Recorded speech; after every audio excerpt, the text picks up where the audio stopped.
उपस्थित मातृशक्ति इलाके की सरदारी और जवानी, आप सबका यहाँ अभिनंदन करता हूँ। और रेजिमेंट पर बोलने से पहले एक दो और मुद्दे पर बोलूँगा जिससे कौम का भला हो। एक तो बेटा आगे जाओ, और उन अगर मेरी आवाज़ उसका से नहीं पहुँच सकता और आगे बढ़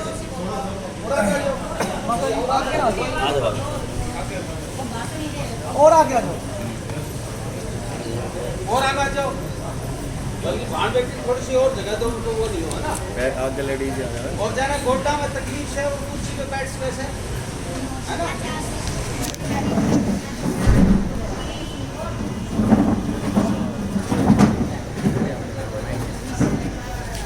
देखो, जो भी बिरादरियां इकट्ठी हो रही हैं उनको ही हक मिल रहा है। नाम का लोकतंत्र है ये, एक तरह से वोट तंत्र या भीड़ तंत्र है। जिसके पास वोट की ज्यादा ताकत है उसको उसके हक भी उतनी आसानी से मिल जाते हैं। लेकिन कौम को अगर इस काबिल बनना है तो 5 मैं चीज बताऊंगा, खास तौर से जीजी हरिन पीछे बैठ के मैं इनको बता देता हूँ बेटी हर को, कि ये आप लोग लागू करेंगे। क्योंकि आज की तारीख में घर में, भाई घर में जो सरकार है वो तो इन्हीं की है, बाहर किसी की भी हो। कौम को उठाना है तो 5 चीज सीखनी पड़ेगी और बड़ी मोटी चीज है, आपको उसके लिए दिमाग नहीं लड़ाना ज्यादा। पहली चीज ये है, खाना सीख लो।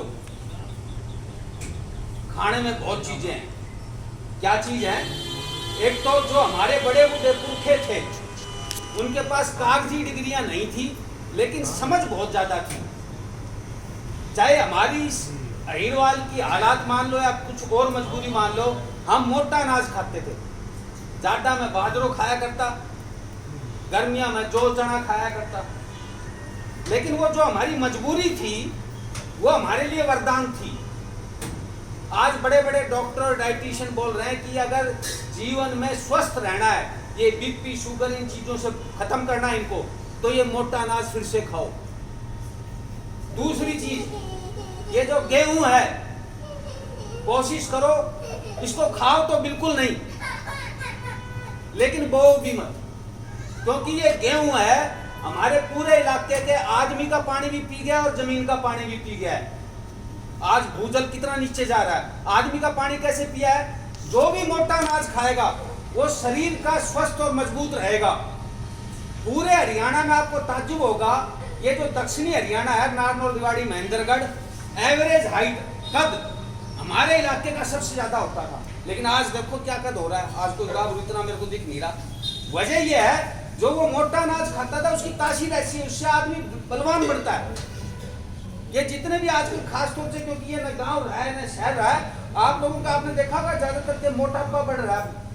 पहले कौन हीर मोटा मिलता था, शुगर बीपी बढ़ रहा। वजह यही है, ये गेहूं है सबकी जड़। और अंग्रेजी में शोध के मुताबिक आज आपने देखा होगा 20-20 साल का बालक भी हो रही तो अंडे से, उसको बोलते हैं व्हीट बोल बेली। बेली मतलब पेट, व्हीट मतलब गेहूं।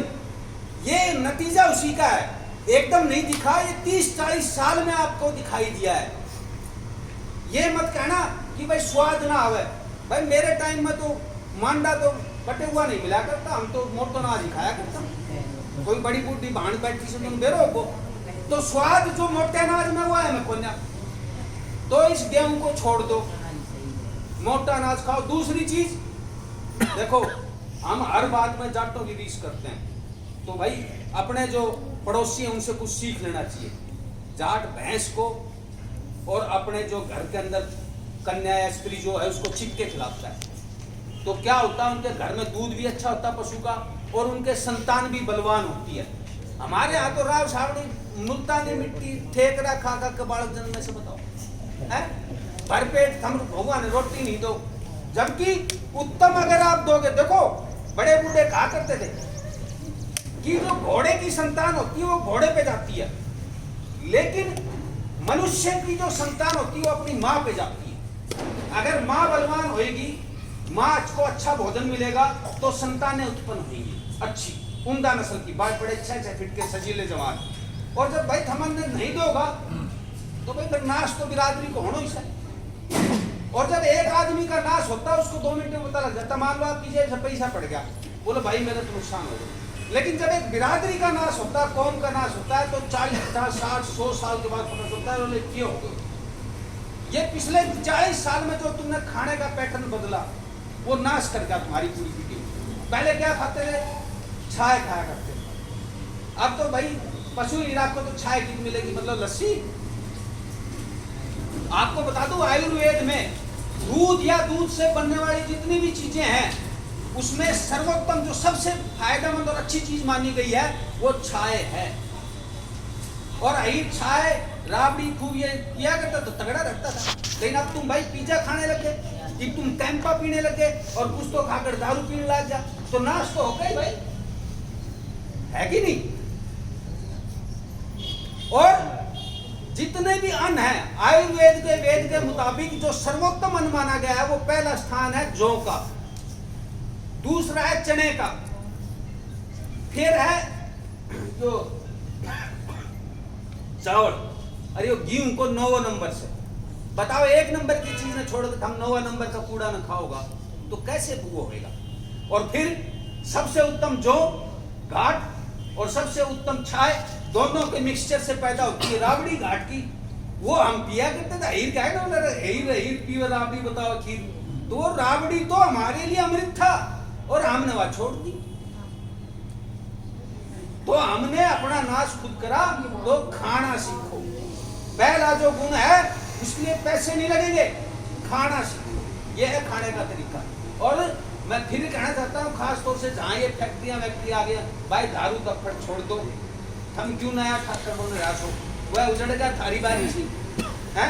ब्याह शादियों में मैंने देखा है, मैं एक दिल्ली की बेगा है शादी को, बोलो भाई पुराना जब बाण बैठी बैठी से, अरे बोला हमें शर्म नहीं आवे, यूं तो पर्दा कर रहे सर और औरत हमने दारू की बोतल देख रहा है, बोला ये बोतल तो पीएगा बड़ा और ये जवान बालक ये बाण फाटा बियर की कर रहा है, ये मतलब तमाशा है।